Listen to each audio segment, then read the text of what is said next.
अस्सलाम वालेकुम नाजरीन, नेशनल और इंटरनेशनल खबरों में आपका खैर मख्तूम है। मैं हूं अर्शिया शेख। नजर डालते हैं आज की अहम खबरों पर। उत्तर प्रदेश के संभल वाक़े शाही जामे मस्जिद में हुए सर्वे को लेकर जारी हंगामे के दरमियान मस्जिद इंतजामिया कमेटी के चीफ जफर अली ने प्रेस कॉन्फ्रेंस की है। इस प्रेस कॉन्फ्रेंस में उन्होंने मस्जिद इहाती की सर्वे के दौरान पैदा हुए तशद्दुद के लिए मुकामी पुलिस और इंतजामिया को जिम्मेदार ठहराया और कहा है कि मस्जिद की खुदाई की अफवाह फैलने से भीड़ मुश्तल हुई और हालात खराब हो गए। इस प्रेस कॉन्फ्रेंस के बाद पुलिस ने मस्जिद इंतजामिया कमेटी चीफ जफर अली को हिरासत में ले लिया है। हिरासत में लेने के बाद उन्हें थाना ले जाकर पूछताछ भी की गई है। यह सर्वे गैर कानूनी तरीके से हुआ था। उन्होंने मजीद कहा है कि इस हादसे के कसूरवार संभल एसडीएम वंदना मिश्रा और police circle officer Anuj Kumar है। इस सवाल पर के अफसरान का क्या कसूर है?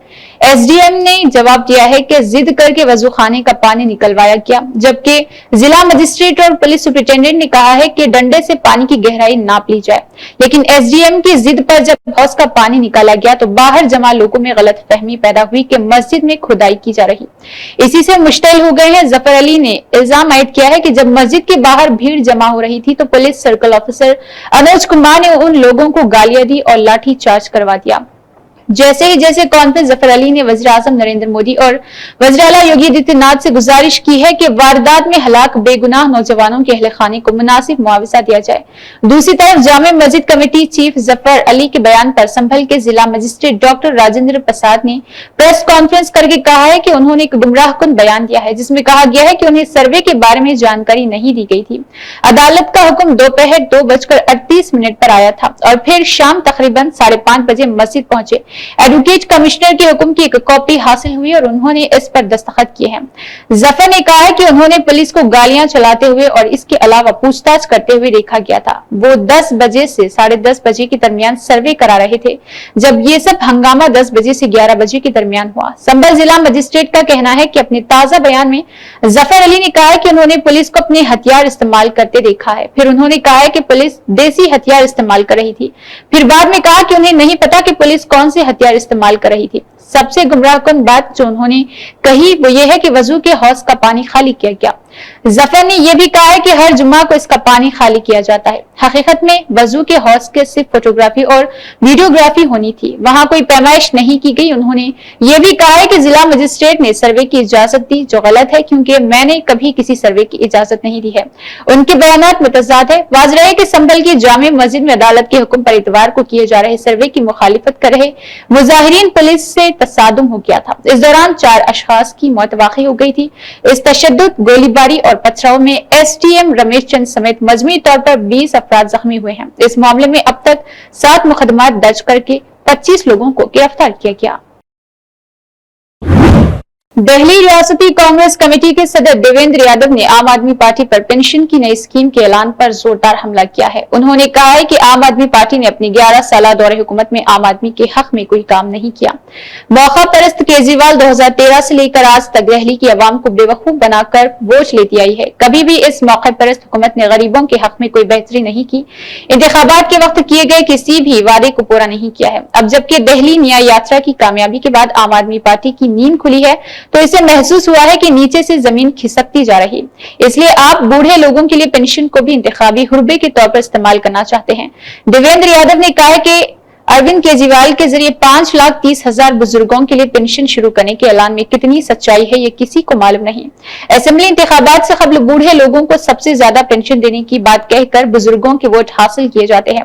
क्या 100% फंड मरकजी हुकूमत देती है? जब हुकूमत इश्तिहार के लिए दीगर महकमों का फंड इस्तेमाल कर सकती है तो फिर पेंशन क्यों नहीं दे सकती? कांग्रेस सदर ने हैरत का इजहार करते हुए कहा है कि गुज़िश्ता 11 सालों से पेंशन पर बात न करने वाले केजरीवाल आज अचानक पेंशन की बात कर रहे हैं। दिल्ली में आबादी के तनासब से वज़ीर आला की जगह अरविंद केजरीवाल के जरिए पेंशन का ऐलान करना एक सियासी प्रोपेगेंडे के सिवा कुछ नहीं है। दिल्ली में जहां 10 से 12 लाख बुजुर्गों को पेंशन की जरूरत है, आम आदमी पार्टी सिर्फ एदाद का ऐलान करके दिल्ली की आवाम को उलझाती है।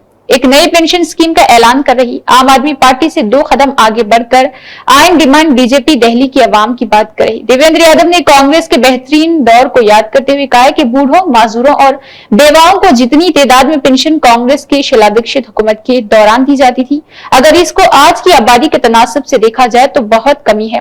गुज़िश्ता 11 सालों में दिल्ली की आबादी बढ़कर 3 करोड़ से ज्यादा हो गई है। हुकूमत पेंशन, राशन, रोटी, रोजगार, तालीम और तहफ़्फ़ुज़ फराहम करने में मुकम्मल तौर पर नाकाम है। दिल्ली न्याय यात्रा के 18वें दिन ये यात्रा उत्तर प्रदेश कांग्रेस कमेटी के सदस्य देवेंद्र यादव की क़ियादत में हरकेश नगर से शुरू हुई है। रोजाना की तरह परचम कुशाई हुई और फिर यात्रा अपने सफर पर रवाना हुई है और भगत सिंह कॉलेज, शेख सराय फेज 2 पहुंचकर खत्म हो गई। 11 सालों से नाइंसाफी बर्दाश्त कर रहे दिल्ली के 3 करोड़ लोगों को इंसाफ दिलाने के लिए निकाली गई ये यात्रा राहुल गांधी की भारत जोड़ो यात्रा से तरगीब हासिल कर निकाली गई है। इसका मकसद मुल्क के गरीब, महरूम, दलित, मजदूर, खवातीन, नौजवान, बेरोजगार, खते इफलास से नीचे जिंदगी गुजार रही 95% आबादी को इंसाफ और हुकूक दिलाने के लिए सर से पार्लियामेंट तक जदोजहद करना है। दिल्ली न्याय यात्रा जहां भी रोजगारी देवेंद्र यादव और उनके साथ चल रहे सैकड़ों कांग्रेस लीडरान, कारकुनान का जबरदस्त इस्तकबाल किया गया। इस दौरान देवेंद्र यादव ने गोविंदपुरी हल्के में कत्तर कपड़े का काम करने वाले खवातीन के मसाइल और उनकी तकलीफों के बारे में जानकारी हासिल की है। दौलताबाद और कालकाजी में गंदगी के ढेर को देखकर उन्होंने इंतहाई फिक्र का इजहार किया। उन्होंने कहा है कि दिल्ली गंदगी और कूड़े के ढेर पर बैठी है, जहां लैंडफिल्स के धुएं और इससे निकलने वाले गैसों के सबब दिल्ली के बाशिंदों को आलूदगी का सामना करना पड़ रहा। देवेंद्र यादव ने दिल्ली और आप हुकूमत की कारकर्दगी को भी हदफ तनकीद बनाया है। उन्होंने कहा है कि हम यात्रा के दौरान पूरी जिम्मेदारी के साथ ज्यादा से ज्यादा लोगों से मुलाकात करें ताकि हर तबके की तकलीफ और परेशानी से आगाह हो सके। यहाँ जिस तरह गंदगी फैली हुई है, इसे देखकर साफ जाहिर होता है कि वज़ीर आला ने अपने असेंबली हल्के के लिए कोई काम नहीं किया। गंदा पानी, आलूदगी, टूटी सड़कें और गलियां, उबते सेवर, राशन और पेंशन का मसला, दिल्ली की गरीब आवाम कई तरह की परेशानी बर्दाश्त कर रही और केजरीवाल वज़ीर आला की कुर्सी पर आतिशी को बिठाकर कहते हैं कि हम आवाम को मुफ्त की रेवड़ी दे रहे। आज आवाम आपके रेवड़ियों से खुश कम है, परेशान ज्यादा है। देवेंद्र यादव ने कहा है कि कांग्रेस पार्टी का इस दौरान केजरीवाल की न्याय यात्रा पर मुफ्त पानी की रेवड़ी के बदले गंदा पानी मिल रहा, साफ पीने के पानी पर 2000 रुपए माहाना इजाफी खर्च करना पड़ा, मुफ्त बिजली के बदले 2 गुना बिल देने पड़ रहे, PPAC surcharge, pension fees, energy fees वगैरह का इजाफी बोझ है। खवातीन को मुफ्त सफर के बदले घंटों बसों का इंतजार करना पड़ता है और भीड़ में जेब कटने का भी खौफ रहता है। जब जरूरी तादाद में बसें ही नहीं है तो जाहिर है मुफ्त सफर में फायदा कम और नुकसान ज्यादा होता है। महाराष्ट्र असेंबली इंतखाबात के नतीजे के बाद जहां एक तरफ महायुति दोबारा हुकूमत बनाने में मसरूफ है, वहीं दूसरी जानिब महाविकास अघाड़ी की हलीफ पार्टी शिवसेना ने असेंबली इंतखाबात में कामयाब अराकीन असेंबली की मीटिंग बुलाई है, जिसमें असेंबली में पार्टी लीडर और चीफ व्हिप का इंतखाब किया गया। मीटिंग के बाद पार्टी के लीडर अंबादास दानवे ने कहा है कि मीटिंग में भास्कर जाधव को असेंबली में पार्टी का लीडर और सुनील प्रभु को चीफ व्हिप मुंतखब किया गया है, जबकि आदित्य ठाकरे को शिवसेना कानून साज पार्टी का लीडर मुंतखब किया गया। रियासत में हालिया इख्तिताम पजीर असेंबली इंतखाबात में महायुति इत्तेहाद को जबरदस्त कामयाबी मिली और महाविकास अघाड़ी इत्तेहाद को हार का सामना करना पड़ा। महायुति को 288 सीटों में से 230 सीटों पर रिकॉर्ड कामयाबी मिली है, जबकि महायुति को सिर्फ 46 सीटें ही मिल पाई है। महायुति को मिली 230 सीटों में से अकेले बीजेपी को 132 सीटें मिली है, जबकि एकनाथ शिंदे वाली शिवसेना को 57 और अजीत पवार वाली एनसीपी को 41 सीटों पर कामयाबी हासिल हुई है। महाविकास अघाड़ी को महायुति के मुकाबले में काफी कम सीटें आई है। 288 सीटों में से महाविकास अघाड़ी के इत्तेहाद ने सिर्फ 46 सीटें हासिल की है। महाविकास अघाड़ी में शामिल पार्टियों में शिवसेना ने 95% पर इंतखाब लड़ा था, महज 20 सीटें ही हासिल कर पाए। कांग्रेस ने 101 सीटों पर इंतखाब लड़ा था, जिसमें से सिर्फ 16 सीटों पर ही कामयाबी हासिल हुई है। एनसीपी एसपी ने 86 सीटों पर अपने उम्मीदवार मैदान में उतारे थे, सिर्फ 10 सीटों पर ही कामयाबी हासिल हुई है। रूस और यूक्रेन के दरमियान जारी जंग अब खतरनाक मरहले में दाखिल हो चुकी है। रूस के जौहरी हथियार के इस्तेमाल की धमकी का नाटो ममालिक पर कोई असर नहीं है। अमेरिका और बरतानिया के बाद अब फ्रांस ने भी यूक्रेन को तवील फासले तक मार करने वाले मिसाइल मुहैया कराने का ऐलान किया है। हालांकि रूस ने पहले ही वार्निंग दी थी कि अगर कोई भी नाटो ममालिक का मेंबर मुल्क यूक्रेन की मदद करेगा तो अंजाम बहुत ही खतरनाक होगा। फ्रांसीसी वजीर खारिजा जैन BBC नविल बैरेट ने खबरी एजेंसी को एक बात में बात कही थी। रेड लाइन फ्रांस कोई जब उनसे पूछा پوچھا گیا ہے کہ کیا وہ زمینی افواج بھی تعینات کریں گے۔ اس کے جواب میں بیرٹ نے کہا ہے کہ ہم کسی بھی آپشن کو درست نہیں سمجھتے ہیں۔ ہم یوکرین کی تب تک مدد کرتے رہیں گے جب تک اسے ضرورت ہوگی، کیونکہ اس جنگ میں سلامتی کو خطرہ لاحق ہے۔ ہر بار جب روس کی فوج 1 کلومیٹر آگے بڑھتی ہے تو خطرہ یورپ کی طرف بھی بڑھ جاتا ہے۔ اس کے علاوہ بھی قابل ذکر ہے کہ فرانس سے قبل امریکہ نے یوکرین کو طویل فاصلے تک مار کرنے والے میزائل داغے تھے۔ اس کے علاوہ حالانکہ روس نے میزائلوں شیڈوں کو مار گرایا تھا، اب جبکہ فرانس نے بھی اپنے میزائل کا استعمال کرنے کی منظوری دے دی ہے۔ مہاراشٹر اسمبلی انتخابات کے نتیجے کے بعد جہاں ایک طرف مہایوتی دوبارہ حکومت بنانے میں مصروف ہے، وہیں دوسری جانب مہاوکاس اگھاڑی کی حلیف پارٹی شیو سینا نے اسمبلی انتخابات میں کامیاب اراکین اسمبلی کی میٹنگ بلائی ہے، جس میں اسمبلی میں پارٹی لیڈر اور چیف ویپ کا انتخاب کیا گیا۔ میٹنگ کے بعد پارٹی کے لیڈر امباداس دانوی نے کہا ہے کہ میٹنگ میں بھاسکر جادو کو اسمبلی میں پارٹی کا لیڈر اور سنیل پربھو کو چیف ویپ منتخب کیا گیا ہے، جبکہ آدتیہ ٹھاکرے کو شیو سینا قانون ساز پارٹی کا لیڈر منتخب کیا گیا۔ ریاست میں حالیہ اختتام پذیر اسمبلی انتخابات میں مہایوتی اتحاد کو زبردست کامیابی ملی اور مہاوکاس اگھاڑی اتحاد کو ہار کا سامنا کرنا پڑا۔ مہایوتی کو 288 سیٹوں میں سے 230 سیٹوں پر ریکارڈ کامیابی حاصل ہوئی، جبکہ مہایوتی کو صرف 46 سیٹیں ہی مل پائی ہے۔ مہایوتی کو ملی 230 سیٹوں میں سے اکیلے بی جے پی کو 132 سیٹیں ملی ہے، جبکہ ایکناتھ شندے والی شیو سینا کو 57 اور اجیت پوار والی این سی پی کو 41 سیٹوں پر کامیابی ملی ہے۔ مہاوکاس اگھاڑی کو مہایوتی کے مقابلے میں کافی کم سیٹیں آئی ہے۔ 288 سیٹوں میں سے مہاوکاس اگھاڑی کے اتحاد نے صرف 46 سیٹیں حاصل کی ہے۔ مہاوکاس اگھاڑی میں شامل پارٹیوں میں شیو سینا نے 95% سیٹوں پر انتخاب لڑا تھا، محض 20 سیٹیں ہی حاصل کر پائی ہے۔ کانگریس نے 101 سیٹوں پر انتخاب لڑا تھا، جس میں سے صرف 16 سیٹوں پر ہی کامیابی حاصل ہوئی۔ N C P S P نے 86 سیٹوں پر اپنے امیدوار میدان میں اتارے تھے، صرف 10 سیٹوں پر ہی کامیابی حاصل ہوئی ہے۔ ریاستی اسمبلی انتخابات میں مہایوتی اور مہاوکاس اگھاڑی کے علاوہ کی بات کریں تو کئی پارٹیوں نے انتخاب میں حصہ لیا ہے، ان پارٹیوں کو بھی کچھ نشستوں پر کامیابی حاصل ہوئی۔ دیگر پارٹیوں کی بات کریں تو سماجوادی پارٹی اور جن سوراج شکتی نے 2 سیٹیں جیتی ہے، جبکہ راشٹر یوا سوابھیمان پارٹی، راشٹر سماج پکش اور A I M I M, C P I M, P W P I اور راج رشی ساہو وکاس اگھاڑی کو 1 سیٹیں ملی ہے۔ حالانکہ 2 نشستوں پر آزاد امیدواروں نے بھی کامیابی حاصل کی ہے۔ ایران کے سپریم لیڈر آیت اللہ علی خامنہ ای نے بیسج فورس سے خطاب کیا۔ IRGC کے اس خطاب کے دوران انہوں نے غزہ اور لبنان میں جاری اسرائیلی حملے کا ذکر کرتے ہوئے نتن یاہو کے خلاف جم کر حملہ بولا ہے۔ عالمی عدالت کے ذریعے نتن یاہو کے خلاف جاری گرفتاری وارنٹ کا ذکر کرتے ہوئے انہوں نے کہا ہے کہ غزہ اور لبنان میں نتن یاہو کے ذریعے کیے گئے جنگی جرائم کی سزا صرف اور صرف سزائے موت ہے۔ قابل ذکر ہے کہ سپریم لیڈر کی صحت کو لے کر میڈیا میں کئی طرح کی باتیں چل رہی، لیکن ایسا کچھ دیکھنے کو نہیں ملا۔ پیر کو تہران میں منعقدہ بیسج ہفتے کے دوران انہوں نے ملک کی الگ بیسج فورس سے ملاقات کی تھی۔ انہوں نے کہا ہے کہ یہودی حکومت نے غزہ اور لبنان میں جو کچھ کیا ہے وہ ان کی جیت نہیں بلکہ جنگی جرم ہے۔ انہوں نے مزید کہا ہے کہ اسرائیلی وزیراعظم کے لیے گرفتاری وارنٹ ہی کافی نہیں ہے، انہیں جنگی جرم کے لیے سزائے موت ملنی چاہیے۔ بیسج فورس خطاب کرتے ہوئے خامنہ ای نے کہا ہے کہ بیسج کے پاس ہمت، تیزی سے کام کرنے کی صلاحیت اور وسیع وژن ہے، یہ اپنے دشمنوں کو پہچانتا ہے اور مختلف پیش رفت کے لیے حساس ہے۔ انہوں نے بیسج کی حوصلہ افزائی کرتے ہوئے کہا ہے کہ ہمیں عزم اور فیصلے لینے کی قوت کو نظر انداز نہیں کرنا چاہیے، اپنے منزل مقصود تک رسائی کے لیے موت سے نہیں ڈرتے ہیں۔ بیسج فورس میں تقریباً 90,000 فوجی شامل ہے، جس میں مرد و خواتین دونوں شامل ہے۔ سوشلزم سپریم کورٹ نے آئین کی تمہید میں جسے الفاظ جوڑنے والے 1976 کی ترمیم کے چیلنج پیش کرنے سے متعلق عرضیوں کو خارج کرنے کا فیصلہ صادر کیا ہے۔